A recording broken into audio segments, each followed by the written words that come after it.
my name is Michael Ford. I am running for Oshkosh City Council on April 7th. I was originally scheduled to appear on Ion Oshkosh along with several of the other candidates. Unfortunately, my appearance was canceled, but they have given me this opportunity to go ahead and answer these questions that were asked during that interview anyways. So I went ahead and secured Oshkosh's best interviewer. Here he is, my son, Charlie Ford. Say hi to everybody, Charlie. Hello. Now, don't go easy on me. Who are you and why are you running? My name is Michael Ford. I am a Millers Bay resident here in Oshkosh. Been here for about 7 years. I live with my son Charlie, my son John, who's 8 years old, and my wife of 14 years, Allie. I'm running for City Council because I believe in Oshkosh. I love Oshkosh. I believe in the residents of Oshkosh. I think we have a once-in-a-generational moment right now to take all of the good things that we are doing in town, things like the Sawdust District, things like Oshkosh Avenue, things like Lakeshore Park and Jackson Street. We have an opportunity to get these things right, to make sure that they benefit everybody and really set our city up for future prosperity, decades long. Okay, what do you see as the role of a council member? Good question. Philosophically, I think a council member serves as a bridge between the values of Oshkosh residents and our government. So the actual implementation of services. So as a council member, we don't actually oversee anybody directly aside from the city manager. So city staff, that's all under the direction of the city manager. However, we do set the tone. One of the things we do to set the tone is hire and evaluate the city manager. It's one of the most important things we do. I'd say another one of the more important things we do is the strategic planning process. And that ensures that we're not just doing a bunch of things here and there because they are trendy or they sound good, but we have a long-term plan for executing the values of the citizens of Oshkosh. And finally, the third thing we do, which I think is most important, is the budget. Now, my day job is as a professor of public administration at UW Oshkosh, and I teach public budgeting, and I'm passionate about public budgeting. People tell me budgeting is boring. It's not boring. It's the most exciting thing that we do in government. It is that contract between Oshkosh residents and their government. Our spending decisions reflect our values. It is a sacred document. I think that is the most important thing we do as a council member. Do you have any community experience? I do. Do I go to meetings a lot? Yes, quite often. Yes, sorry about that. But yes, I do have a whole bunch of community experience. I was appointed to the Plan Commission by former Mayor Cummings. I was appointed to the Long Range Finance Committee by current Mayor Palmieri. I serve as the president of the Millers Bay Neighborhood Association, which I believe is the first and oldest neighborhood association here in Oshkosh. I serve on the Oshkosh Food Co-op site selection team and store design team. I'll say I was much better at the site selection than I am at store design. I requested that we have bathrooms and checkouts and food, and I think that we're going to get those. I also serve on the United Way Financial Health Committee, which gives me a whole bunch of experience with the nonprofit sector in town. And last but not least, on the board of Clarity Care. Nice. What are the critical issues facing Oshkosh? Good question. So I think we have a lot of issues. Number one is really opportunity, and that sounds like a little bit of a cop-out. But think of those things I just mentioned before, Charlie. So think of like Oshkosh Avenue and Lakeshore Park and the Sawdust District, the area around the arena. So we have all of this opportunity, but we only get one crack at getting these things right. So I really think the critical issue is getting those things right. And how do you get those things right? It means that everything we do in those developments is intertwined with equity, so it doesn't just benefit a few citizens of Oshkosh, but it benefits all Oshkosh residents, that we have just a commitment to a culture of accountability where we have performance measures so we know exactly what we're doing, why we're doing it, and whether or not it's working. And I think if we get those systems in place, we can get all of those development projects right, and it's just going to be awesome for the city. The second thing that I think is a critical issue that doesn't get as much attention, but it should, it's our socioeconomic and racial achievement gaps. It's a shocking number, but if you look at last year's test scores for 8th grade students in Oshkosh, there was not a single Black 8th grade student in Oshkosh that tested proficient on the English language arts exam. Oof. That's indefensible. That is something that we should all take seriously, and not just because it's tragic enough that we have a population that is struggling, but it's an indicator. It's an indicator that people are being left behind in Oshkosh, that we are not providing excellent services to everybody. It's also an indicator of things to come. I like looking at school district data because that's the future of Oshkosh. Those students are going to grow up. They're going to live here. They're the students we need to stay here and thrive here. I've said this to some folks, and they come back at me and say, "Well, isn't that really a school district thing? You should run for school board." And I say, no, that is an Oshkosh thing. The school district alone is not going to solve that issue. The city of Oshkosh alone is not going to solve that issue. The nonprofit and private sectors alone are not going to solve that issue. That is an everybody issue. And I think that is hypercritical. We need to take that on. The third issue that I think is important and is a little more of a hidden issue that I was not, not a hidden issue, but I was not aware of it until I recently became involved in a project to analyze data, and that's a public health concern, and it's fall prevention. We have an aging population here in Oshkosh, and there is a huge information gap about what causes elderly falls, how to report elderly falls, and what do we do to make sure people feel safe in their homes. And what I think we found is that there is a population in Oshkosh that is really afraid of losing their home and really afraid of what might come next. And it's a public health issue that we need to take on moving forward. Yeah. You know what, Charlie? I'll say even more, because those are specific issues, right? But we have the classic nuts and bolts issues that every municipality, really in the country, but in Wisconsin, faces. And those are things like tax climate. Can people afford to live here? Fees, affordable housing. One thing that I've done a lot of doors, so knocking on doors, trying to get my name out there. If you haven't seen me yet, you'll see me soon. But one thing that people bring up over and over again is the condition of the roads, our basic infrastructure. So these are all nuts and bolts issues that, we have things that are very important and that maybe ebb and flow, but we can never lose track of those issues either. Yeah, downtown, there was that one road, remember? Where was that? It was right by the memorial at Lake Winnebago. Like down the street, it was super gravelly and torn up. Oh, Merritt Avenue, Yes. Yes, and that's crucial because that's the road you take to go ice fishing. Uh-huh. You need that road. Yes. All right. How do you address these issues? Well, I have to have solutions too. I knew you would be a tough interviewer, Charlie. Well, it begins with a governing philosophy. I think every single candidate in this race should have a platform, should be able to articulate that platform, and should really start by being able to articulate how they're going to make decisions. I believe in transparency. I believe in equity. I believe in inclusion. Every decision I make is going to flow from three basic principles. I believe that every Oshkosh resident has a stake in our success. It's owners, renters, north side, south side, west side, everybody. I think every Oshkosh resident has a right to be heard. We can go ahead and we can do surveys. We can try to figure out what people are thinking. But if we are not proactive and getting out there and actually getting a cross section of the community, we're not getting good information. Everybody has a voice. Everybody needs to have their voice heard. Third philosophy is that every Oshkosh resident has a right to know what their government is doing, why they're doing it, and whether they're doing it well. It's their government. Now, that's pretty broad and philosophical. Let's get specific. You ever been to Colorado Springs, Colorado? Have I? You have not? I don't think so. I know we went to Denver. Yeah, we did go to and drove through the mountains and stuff. That was cool. But if you go to Colorado Springs, you look at their website, they have a government performance dashboard. And what that does is it puts right online on their webpage performance information, fiscal information, so that everybody in that city has a good idea of what their government is doing and why they're doing it. Right now, and I see this on Long Range Finance and I see this on the Plan Commission, we have all these different plans out there, strategic plans, sustainability plans, and all of these things that are great. People work hard on them. We have goals.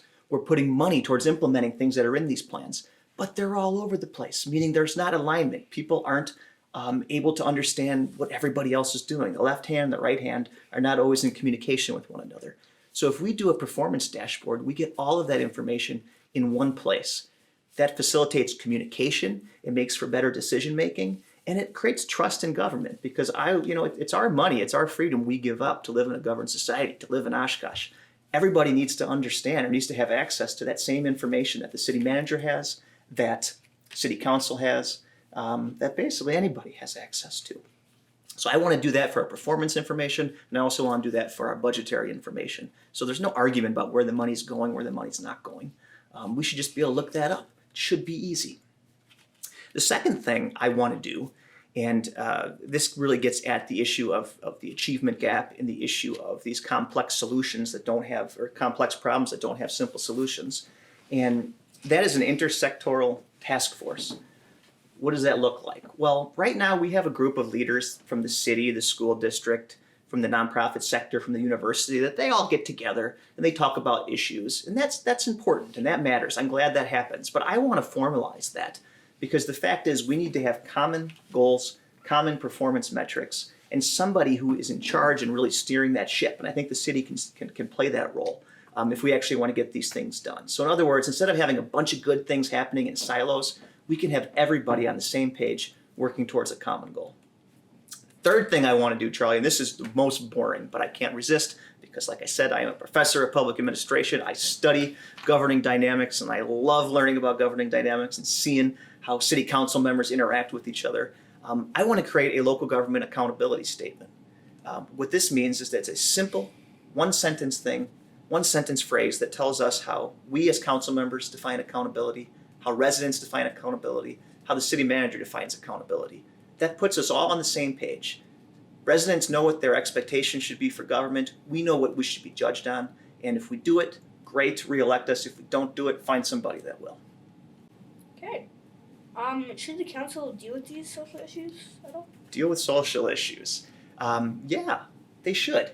I think there is this misnomer that social issues and fiscal issues are somehow dichotomous, that they don't interact with one another. But if the role of a council member is to, represent the values of Oshkosh residents, well, we have to put their social concerns into every single thing we do. So here's an example. That's a little too vague for you. So in my work on Long Range Finance Committee, we created a debt policy. We needed a debt policy. We need our funds here in Oshkosh to go towards services, not paying off interest on a loan. So we set hard numbers in that debt policy to make sure that we're not taking out too much debt. But we also included social equity in there. I'll ask you a question, Charlie. What if your mom and I, she's over there, you can't see her, but what if your mom and I decided we're going to take a loan out so that your brother John can go to college, but we're not going to do it for you? What would you say? To be honest, I'd be a little ticked off. Yeah. Wouldn't be fair, right? Yeah, but life's not always fair. Life is not always fair, but you know what? We can make it fairer. And that's an example of a social issue. So included in that debt policy is, like I said, is this concept of social equity, that when we take out debt as a city, so the entire city is guaranteeing this debt, we have to demonstrate that there's a positive impact for everybody, not just one side of town, not just one demographic, but everybody. And we can do that with all of our policies. Okay, well, I'm speaking for all the people here. What will you do about my water bill? What? Well, first off, pay your water bill. It's very important to pay your water bill. You got to pay your water bill. But no, I know that, so this issue came up, and it came up in the Eye on Oshkosh interviews with the other candidates, because there was a few people that got just enormous water bills. Now, that was the result of an error. So first off, we shouldn't make policy off of an extreme outlying case that was corrected and that was wrong. Right? So if I give you a $10,000 water bill, I shouldn't say, oh my gosh, everyone's getting $10,000 water bills. But that said, it's a legitimate issue because we can talk a lot about taxes, keeping taxes low, and I'm committed to that. I want to keep our tax level at a rate that's comparable to neighboring communities. But we have to worry about fees as well, utilities. What does it actually cost to live in the city of Oshkosh? So I don't have a perfect answer for you, Charlie, about how to keep your water bill low, except preserve water. It's good for the environment too. Don't waste your water. Turn it off when you're brushing your teeth. But I can say we have to be cognizant of all of the little utilities, fees, and really things that are hidden taxes to make sure that the cost of living in Oshkosh is not inflated by those hidden fees. Yeah, another way that can waste water, even if it's not your fault, like our sump pump issue about a year ago. Yeah, when our sump pump died. The issue there was more water than we wanted, as opposed to the cost of water.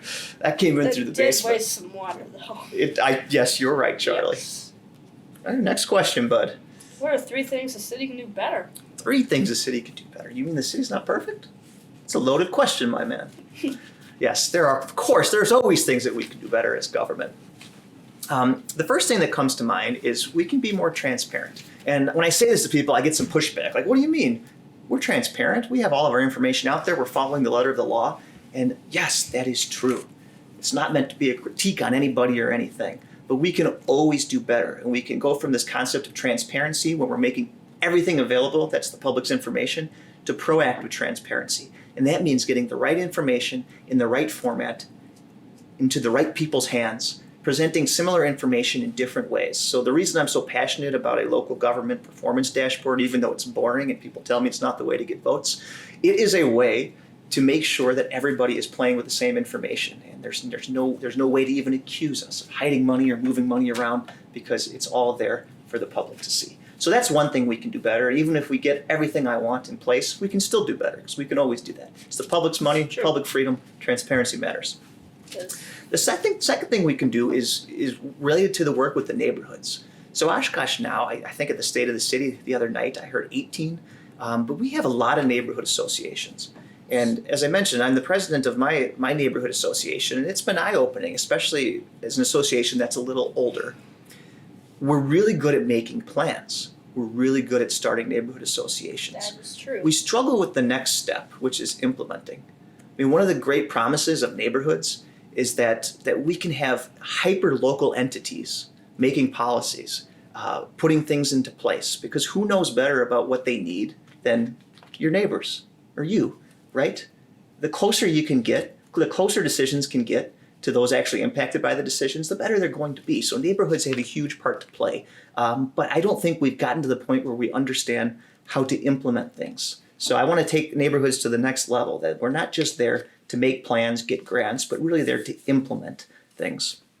The third thing I think we can do better is work with our third-party contracts and review our third-party contracts. So I don't know if you know this, Charlie, but municipalities, so cities like Oshkosh, we do a lot of contracting out. So we spend a lot of public money on private entities, consulting firms to provide basic services, things like websites, etc. There's nothing wrong with that. That's important, right? The city government's not always going to be the best organization to do something. At the same time, those contracts need to be reviewed periodically to make sure we're getting the best bang for our buck. And that means we have to make sure they're effective, they're efficient, and they're also equitable. So if I'm elected, that's one thing I will do, is go through and review all of those third-party contracts to make sure we're getting what we pay for. Okay. What is your position on economic development? I'm for it. Right? Economic development is the lifeblood of a city, especially a mid-sized city like Oshkosh. Increasing our tax base, that's what lowers taxes for everybody else. That's what gives us all kinds of amenities. So important. Now, it's easy for me to say economic development is important. How do we actually make economic development happen? I think step one is making Oshkosh a place people want to live.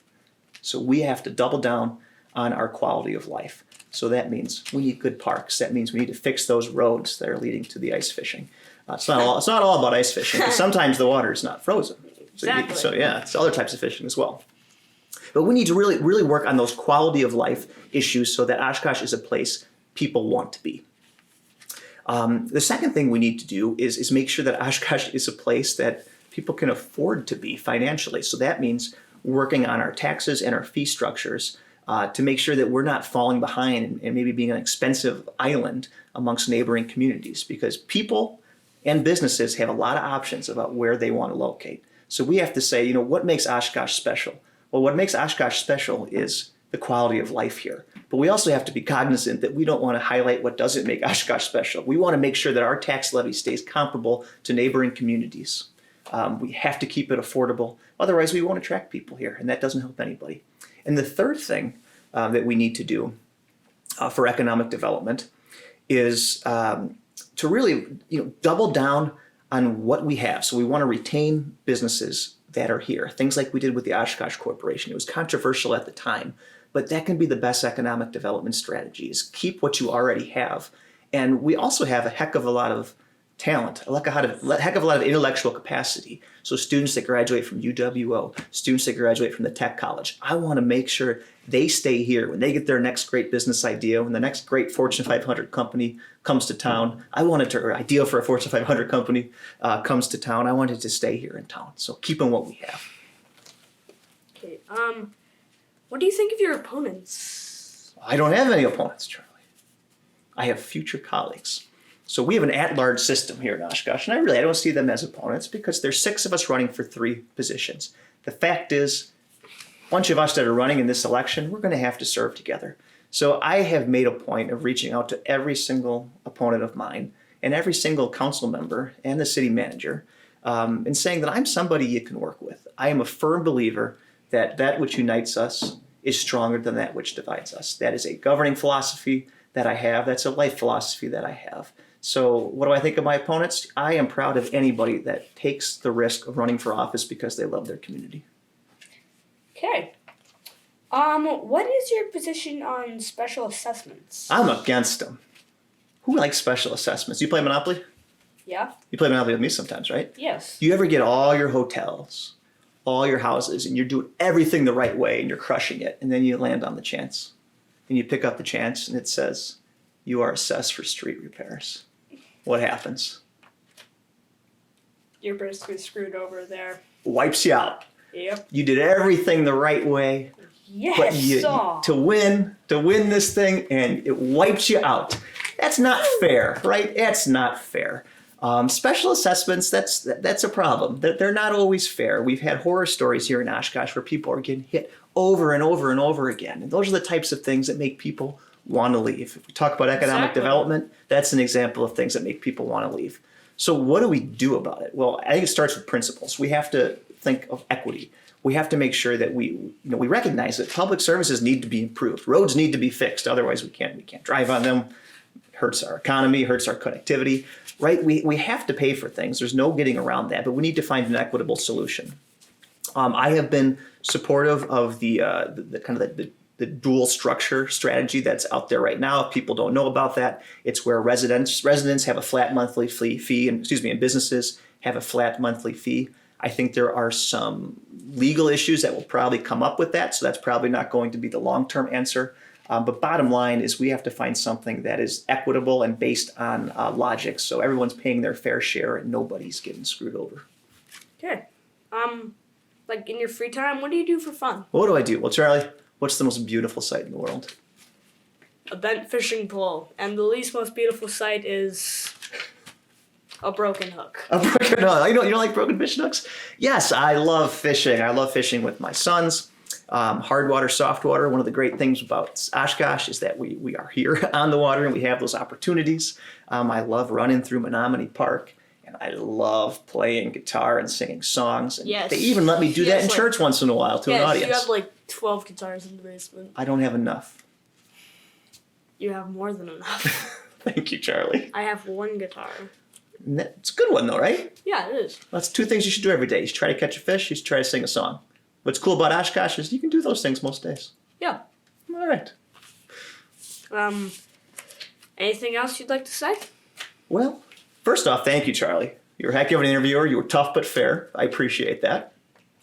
But I really just want to point out, or I guess I want to stress, that I am running for city council. I'm running for an at-large seat because I want to represent everybody in the city of Oshkosh. I am not endorsed by, nor am I accepting any help from a political party, because I am not going to walk in to the city council on day one and have half the residents of Oshkosh think that I'm not on their side, because I am on everybody's side. That which unites us is stronger than that which divides us. Doesn't mean that I'm going to agree with everybody all the time.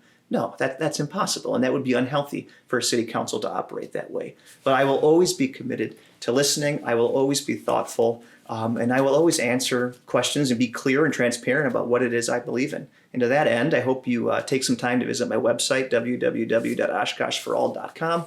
I have all my policy positions laid out there. I also have a Q&A page that goes through and lists all the answers I've given to third-party organizations that come out with their position polls and trying to figure out where you stand on issues. I post all that because you as Oshkosh residents and voters have a right to know. So thank you for your time, and don't forget to vote April 7th.